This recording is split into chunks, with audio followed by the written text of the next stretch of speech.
Орусия Кыргызстандын 240 миллион доллар карызын кечти. Бишкек-Ошуна жолуна кар көчкүдөн коргой турган туннель салынат.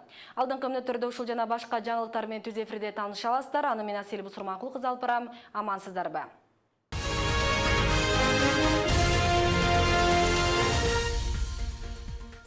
Орусия Кыргызстандын 240 миллион доллар карызын кечти.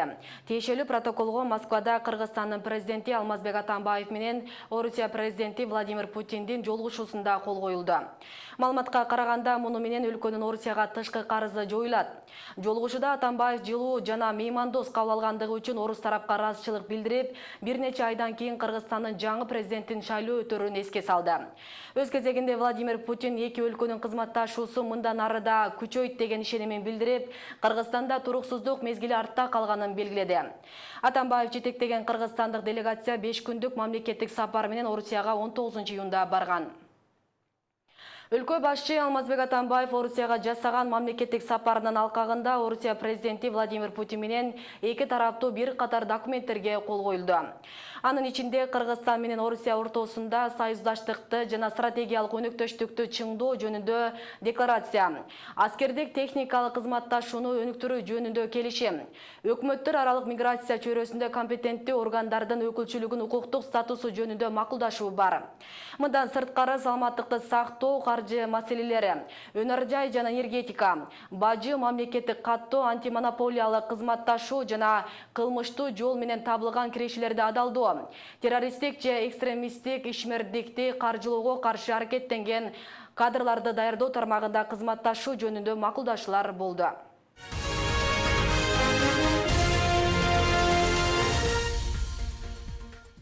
Парламенттеги Атамекен фракциясынын камактагы лидери Өмүрбек Текебаевдин соту уланат. Бишкектин 1-май райондук соту 20-июнда Текебаевдин жана Кыргызстандын Түштүк Кореядагы мурдагы элчиси Дүйшөнкул Чотоновдун ишин карады.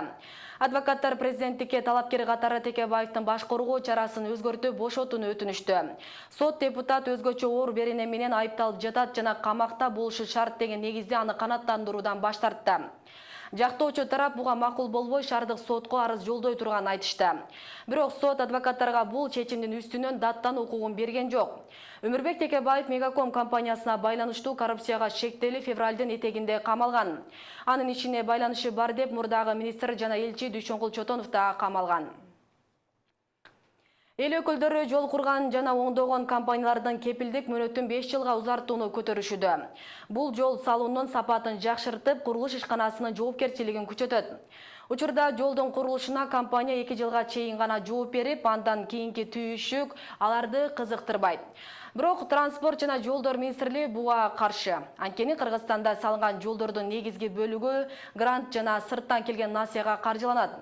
Эгер жолдун эксплуатациясынын кепилдиги узартылса, курган компаниялардын кызматтык акысы дагы жогорулашы мүмкүн. Мына ушул тууралуу Гүзара Бакаева сөз кылат.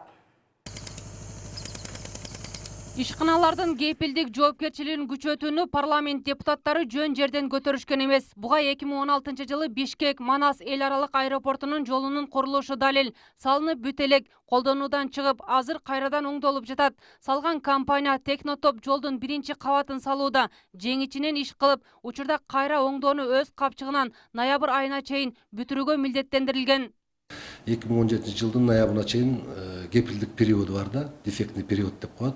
Ошонун ичинде биздин жол чарба департаментинин специалисттери ал жолго чыгып, ошол жердеги кандайдыр бир дефекттерди аныктап, аларга берди. Алар ушу 1 жылдык мөөнөттүн ичинде оңдойт. Бишкек Нарын Торгат жолунда да абал ушундай. Жолдун курулушу өткөн жылы башталып, 365, 474 жана 273 участкаларында одоно кемчилдиктер бар. Курган компания Кытайдын China Road ишканасы кайрадан ишти баштап, учурда кетирген катачылыктарды оңдоп жатышат. Ал эми Ош облусунун Нока ташуусундагы жолдун курулушу дүйнөлүк банктан каржыланып салынган. Бул жерде да иштин калыбы бузулуп, жолчулардын катачылыктары көп. Квалификациясы начар салып аткан мекемелердин. Экинчиден материалдары начар. Ошого туура келбейт. Республиканын аймагындагы жолдордун сапатын жакшыртуу үчүн жол салган компаниялардын кепилдик мөөнөтүн узартуу талап. Бул жолчулардын жоопкерчилигин күчөтүп, сапаттуу курулуш материалдарды колдонуусун шарттайт. Бул үчүн айрым эл өкүлдөрү жаңы мыйзамдын долбоорун иштеп чыгышты. Ага ылайык жол салган ишкананын жолду өткөрүп берүү мөөнөтү 5 жылга узартылат. Мында курулушту жүргүзгөн компания жолдун сапатын көзөмөлдөп, бузулган жерлерин өздөрү оңдошот. Алар 1 жыл кепилдик мөөнөттөн өткөндөн кийин алар өкмөткө берип атышат. Анан жол бузулса өкмөт өзү эле ошону кылып атат да, бюджет эсебинен.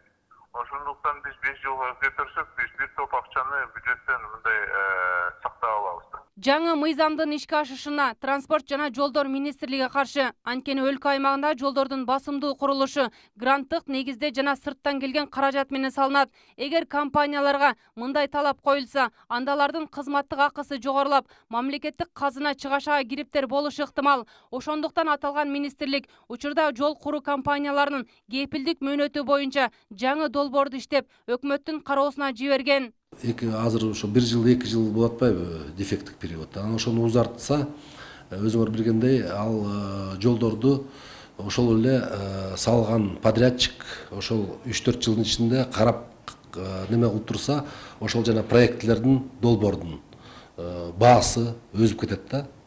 Ошон үчүн ушундай мыйзам депутаттар ушундай сунуш киргизгенден кийин Транспорт жана жолдор министрлиги атайын ошо мыйзамдын долбоорун иштеп чыгып, азыр өкмөткө берилген, ошо өкмөт аныктайт да. Анткени автомобилдик жолдор мыйзамында кепилдикке байланыштуу жоболор эл аралык практиканы эске албай кабыл алынган. Жыйынтыгында курулган жолдорго 2 жылдан кем эмес реконструкция жана капиталдык оңдолгон жолдорго 1 жылдан кем эмес кепилдик берилет. Ошол эле учурда эксплуатациялоону мамлекеттик ишканалар жүргүзүп, андан кийинки жоопкерчилик аларга жүктөлгөн. Ошол подряддык ишкана жолду начар салып, ошол биз дефектный период деп коет, 1 жылдык кепилдик мөөнөтүндө эсли ошо жолдон ар кандай дефектилер чыгып, эсли жол бузуулар болсо анда өзүнүн эсебинен подряддык ишкана толук восстановить этип берет да ошону. Бул кырдаалдан чыгуунун жолун мыйзам чыгаруучулар компаниялардын кепилдик мөөнөтүн узартуу менен токтотуу мүмкүн дешет.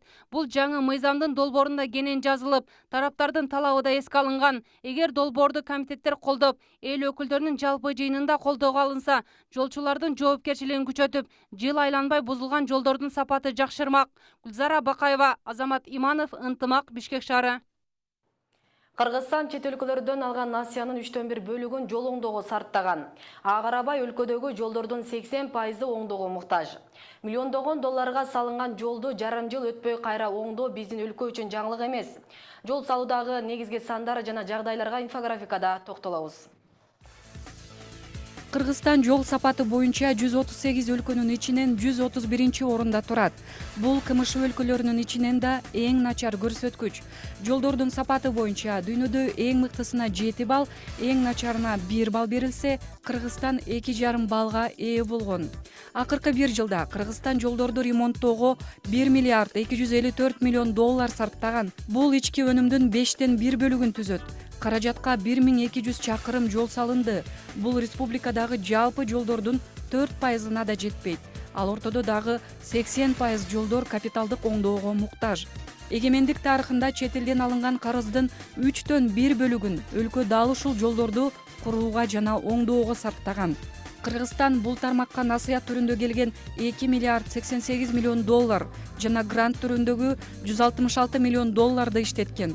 Башка өлкөлөр менен жолго сарпталган акча жана кызмат өтөө мөөнөтү 10 жыл жана Германия 4 миллион долларга 10 жылга бекем турчу жолдорду курат.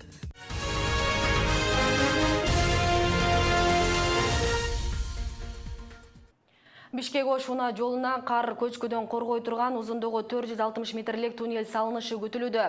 Бул тууралуу Жогорку Кеңештин маалымат кызматы кабарлады. Билдирүүгө ылайык, туннель Япониянын гранты каражатына трассанын 246 чакырымына курулат. Мындай туннель жолду көчкүдөн коргойт. Бул багытта Япония Кыргызстанга 38 миллион 200 миң доллар көлөмүндө акча бөлмөй болду деп жазылат маалыматта. Бегиле кетсек, 2007-2015 жылдар аралыгында Япония Кыргызстанга 3 жолу гранты каражат бөлүп, ага 561 жол техникасы сатып алынган. Мусулмандардын ыйык Рамазан айынын этегиндеги кадыр түн быйыл 21 июндан 22 июнга караган түнгө туш келди. Буга карата Бишкек шаарындагы Махмуд Аль Кашкари мечитинде 3000 адамга ооз ачарлык уюштурула турганын Кыргызстан мусулмандар дин башкармалыгынан билдиришти. Кадыр түндө бардык каалоочулар үчүн эшик ачык болот. Таңкы багымтат намазына чейин ыйман тууралуу маалыматтар, баяндар айтылат.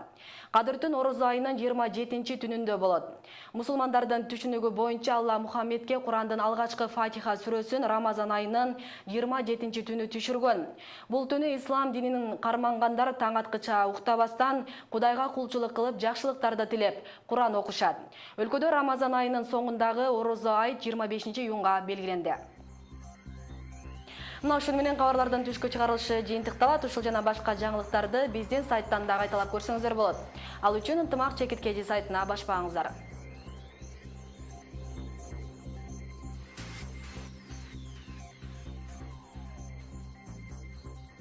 Иш көрүңүздөр көңүлдүү улансын, саламатта калыңыздар.